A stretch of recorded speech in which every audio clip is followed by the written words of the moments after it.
Wananchi mkoani Njombe wamesema uwepo wa polisi Njombe Jogging umesaidia kuamsha ari ya ufanyaji wa mazoezi na kuendelea kuwaweka karibu zaidi wananchi na jeshi hilo. Wamesema hayo baada ya kushiriki mazoezi ya pamoja na vyombo vya ulinzi na usalama mkoani humo kupitia polisi Njombe Jogging, ikiwa ni mwendelezo wa kukuza ushirikiano baina ya vyombo hivyo na wananchi katika kudumisha amani na mshikamano kwenye jamii. Nilisikia hii kuna wiki kadhaa nyuma kwenye mitandao ya kijamii, wakati nadhani RPC ilikuwa inaitambulisha, sikuwekea umakini na nikaipuzia, lakini leo nimejifunza kitu.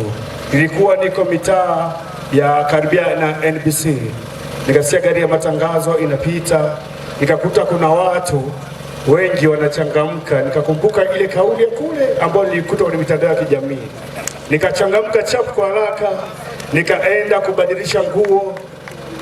Nimejaribu kuitafuta iko wapi, nimechelewa. Nimefika mpaka airport na bodaboda nikaikosa. Wakati narudi bodaboda akanielekeza ingia 77. Nikaingia 77, bahati mbaya na kuja ndo mwishoni. Ombi langu ni moja, na ombeni tusaidiane kuhimiza hili. Watu wengi wanapenda jogging, watu wengi tunapenda hivi vitu, lakini havijatufikia, na watu wengi ni waoga kutokana na vile ambavyo wanaoona mkiwa kwenye zile nguo zetu fulani. Na mimi niko tayari kuwa balozi wenu kuwafikishia watu wale wa pembeni ambao wanaogopa kuungana na sisi, ila kila Jumamosi tuwe pamoja. Ni mara yangu ya pili na join kwenye hii jogging. Nilikuja last weekend na leo pia nimekuja. Kwa hiyo ninatumaini tutaendelea kuwa pamoja, kwa sababu najua ni kitu ambacho ni endelevu, lakini pia nitakuwa balozi kwa wengine ambao wanatamani kujoin na kufanya mazoezi burn calories kama mimi. Asante. Ningependa kupongeza hii jogging. Nilipenda sana hii mazoezi, maana nilikuwa napita huko barabarani mwenyewe nikajitokeza tu nikajiunga tu kwenye msafara huu. Naomba tu nitoe pongezi kwa polisi mkoa wa Njombe kwa kuweza kuorganize hii jogging ambayo imefanyika leo. Nafikiri itakuwa ni mwendelezo. Kwa hiyo niendelee kuhamasisha sisi tulioko hapa, hata ambao hawajafika bado, tuendelee kuwapa hizi habari ili tuzidi kuwa wengi zaidi. Nafikiri mazoezi yana faida nyingi, kiachana tu na faida za kijamii, ikiwepo kufahamiana. Kwa mfano kama leo tumekuja hapa, nafikiri tumetoka sehemu mbalimbali, wengine ndio mara ya kwanza mjini tunaonana, lakini tunafahamiana. Kwa hiyo inatusaidia kudumisha ushirikiano katika jamii. Kupitia mazoezi hayo, elimu mbalimbali imetolewa na wataalamu wa afya, ikiwemo umuhimu wa mazoezi kwa afya. Pekee nimpongeze kamanda wetu wa polisi mkoa wa Njombe. Mazoezi kama alivyosema mtangulizi wa kwanza yanatusaidia, cha kwanza kujenga mwili, naongeza kinga ya mwili na inapambana na magonjwa mbalimbali. Kwa hiyo tuendelee kufanya mazoezi, lakini pia kama alivyosema mtu wa kwanza yule kutoka RRH pale kwamba inatusaidia kujikinga na magonjwa yasiyoambukiza. Magonjwa kama pressure, hayo watu siku hizi wanasumbuliwa sana pressure, magonjwa mengi ya moyo, wagonjwa wanaongezeka zaidi kwenye kliniki zetu. Kwa hiyo tuhimizane kufanya mazoezi ili kujikinga na magonjwa haya. Magonjwa ya figo sasa hivi yameongezeka kwa kasi zaidi. Wiki sukari, lakini pia stroke, watu wengi wanapata kiharusi. Kwa hiyo kupitia mazoezi haya, kupitia jogging hii ya polisi mkoa wetu wa Njombe na halmashauri yetu ya Njombe, wananchi wetu watajikinga na magonjwa haya. Kwa hiyo niendelee kuwapongeza jeshi la polisi kupitia mkoa wetu wa Njombe.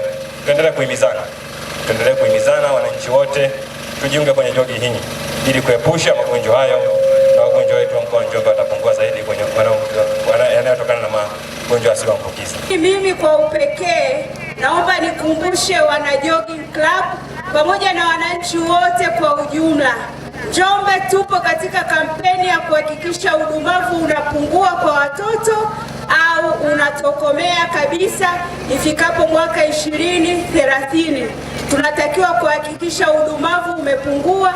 Naamini kila mmoja hapa ana mtoto au ana watoto, ana ndugu ana watoto. Kwa hiyo ni kampeni ambayo inatuhusu sisi wote. Jina la kampeni yetu ni kusema lishe ya mwanao, unasema mafanikio yake. Lishe ya mwanao, lishe ya mwanao. kujaza tumbo si lishe, jali unachomlisha. Sasa ikija kwetu sisi wenyewe, ili tuwe na afya bora, lazima tuzingatie ulaji unaofaa na mtindo bora wa maisha. Moja ya mtindo bora wa maisha ni kufanya mazoezi, kuzingatia unywaji wa maji, kuacha kutumia pombe au vilevi kupita kiasi, kupunguza matumizi ya tumbaku au kuacha kabisa, matumizi ya chumvi nyingi, sukari kwenye vyakula na kadhalika. Kamanda wa polisi mkoa huo, kamishna msaidizi wa polisi ACP Mahamudi Banga, ameeleza kwamba mazoezi hayo ni endelevu na kuwataka wananchi kuendelea kujitokeza kwa wingi ili kukuza mashirikiano na kuimarisha afya zao. Sisi kama jeshi la polisi, kazi yetu kubwa ni kuielimisha jamii. Nyie mmekuwa mfano wa kuigwa katika kujoini katika jogging yetu club. Tuzidi kuwaambia na wengine. Naona kuna baadhi ya watu kulingana na shughuli zao wanakutana na sisi barabarani, wanafanya kidogo, wanaendelea na nini na shughuli, ila ni vizuri tukaanza kuanzia mwanzoni mpaka mwisho. Niwaombe ili zoezi ni endelevu, na sisi kama jeshi la polisi tumejiwekea mikakati ya kuendelea nalo, hatutoishia nalo wapi? Njiani. Kwa hiyo naombeni wananchi mwendelee kujitokeza kwa wingi ili tuweze kuikuza hii jogging yetu, kama alivyozungumza MC kwamba jogging yetu sasa inaanza kuonekana kwenye mitandao ya kijamii na imekuwa ni jogging yenye vibe kubwa. Kwa hili iwe ni chachu kwetu kuendeleza kuwataarifu na watu wengine. Hapa hamna kiingilio, hapa ni wewe mwenyewe asubuhi kuamka na kufanyaje na kuja na kufanya mazoezi.